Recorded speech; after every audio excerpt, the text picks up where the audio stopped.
Everyone welcome back. ನೀವು ನೋಡ್ತಾ ಇದ್ದೀರಾ ಸ್ಟೂಡೆಂಟ್ ಸೊಲ್ಯೂಷನ್ ಯೂಟ್ಯೂಬ್ ಚಾನಲ್. ಎಲ್ಲ PUC ವಿದ್ಯಾರ್ಥಿಗಳಿಗೆ ನಮ್ಮ ಚಾನಲ್ಗೆ ಸುಸ್ವಾಗತ. PUC ಪಾಸಿಂಗ್ ಮಾರ್ಕ್ಸ್ ಭರ್ಜರಿ ಗುಡ್ ನ್ಯೂಸ್ ಕೂಡ ಅನೌನ್ಸ್ಮೆಂಟ್ ಕೂಡ ಮಾಡಿದ್ದಾರೆ. ಶೇಕಡ 33 ಅಂಕಗಳನ್ನು ತೆಗೆದ್ರೆ ನೀವು ಪಾಸ್ ಆಗಬಹುದು. ಬಟ್ ಇಲ್ಲೊಂದು ಕೆಲವೊಂದು ಕ್ರೈಟೀರಿಯಾಗಳು ಇದಾವೆ, ಕಂಡೀಷನ್ಸ್ ಕೂಡ ಇದಾವೆ. ಕೆಲವೊಂದು ಇನ್ನೊಂದು ಬಿಗ್ ಗುಡ್ ನ್ಯೂಸ್ ಕೂಡ ಇದೆ, ತಿಳಿಸ್ಕೊಡ್ತೀನಿ. ಚಾನಲ್ಗೆ ಸಬ್ಸ್ಕ್ರೈಬ್ ಆಗಿ ವಿಡಿಯೋ ಇಷ್ಟ ಆದರೆ ಲೈಕ್ ಮಾಡಿ.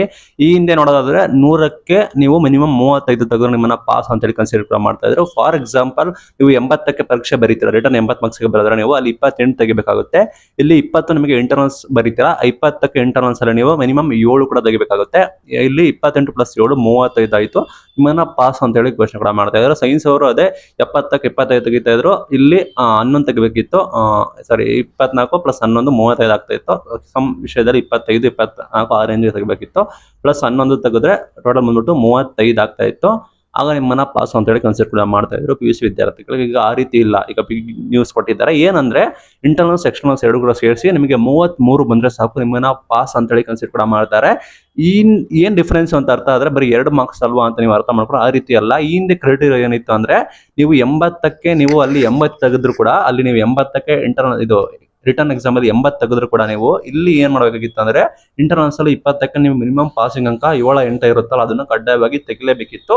ಆದ್ರೆ 30ಕ್ಕೆ ನಿಮಗೆ ಅರೌಂಡ್ 12 13 ಅಷ್ಟು ಇರುತ್ತಲ್ಲ, ಅದನ್ನ ನೀವು ಕಡ್ಡಾಯವಾಗಿ ತೆಗಿಬೇಕಿತ್ತು. ಈಗ ಆ ರೀತಿ ಇಲ್ಲ, ಆಯ್ತಾ.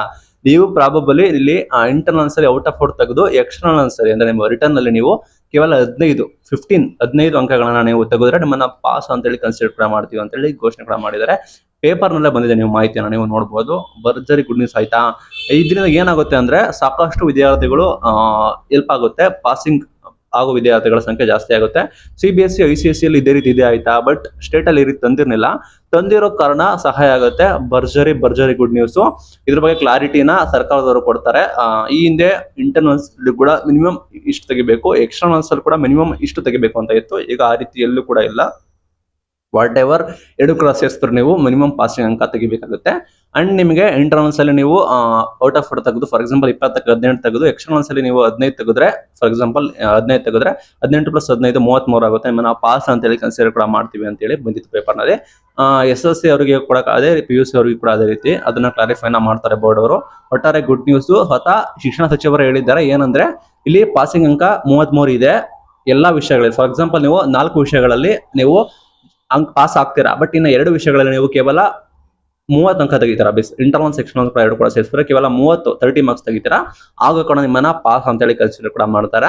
ಇದು ಅಡಿಷನಲ್ ಗ್ರೇಸ್ ಮಾರ್ಕ್ಸ್, ಆಯ್ತಾ. ವರ್ಷ ಅಡಿಷನಲ್ ಗ್ರೇಸ್ ಮಾರ್ಕ್ಸ್ ಕೊಡ್ತಾ ಇದ್ದಾರೆ. ಅದು ಕೂಡ ಈ ವರ್ಷ ಕೂಡ ಇರುತ್ತೆ ಅಂತ ಹೇಳಿ ಘೋಷಣೆ ಮಾಡಿದ್ದಾರೆ. ಒಟ್ಟಾರೆ ಪಾಸಿಂಗ್ ಅಂಕ 33 ಆಯ್ತು. ಇಂಟರ್ನಲ್ ಸೆಕ್ಷನ್ ಕೂಡ ಎರಡು ಕೂಡ ಸೇರಿಸಿದ್ರೆ 33 ಆದ್ರೆ ನಿಮ್ಮನ್ನ ಪಾಸ್ ಅಂತ ಹೇಳಿ ಕನ್ಸಿಡರ್ ಕೂಡ ಮಾಡ್ತಾರೆ. ಈ ಹಿಂದೆ ಇಂಟರ್ನಲ್ಸ್ ಅಲ್ಲಿ ಕೂಡ ಮಿನಿಮಮ್ ಪಾಸಿಂಗ್ ಅಂಕ ತೆಗಿಬೇಕು, ಎಕ್ಸ್ಟರ್ನಲ್ಸ್ ಅಲ್ಲಿ ಕೂಡ ಮಿನಿಮಮ್ ಪಾಸಿಂಗ್ ಅಂಕ ತೆಗಿಬೇಕಂತ ಇತ್ತು. ಆ ರೀತಿ ರೂಲ್ಸ್ ಇಲ್ಲ ಅಂತ ಹೇಳಿ ಘೋಷಣೆ ಮಾಡಿದ್ರೆ ಭರ್ಜರಿ ಗುಡ್ ನ್ಯೂಸ್. ಯಾರೆಲ್ಲ PUC ವಿದ್ಯಾರ್ಥಿಗಳು ಇದ್ದೀರಾ ಅವರಿಗೆ ಈ video. Thank you for watching till end. Thank you.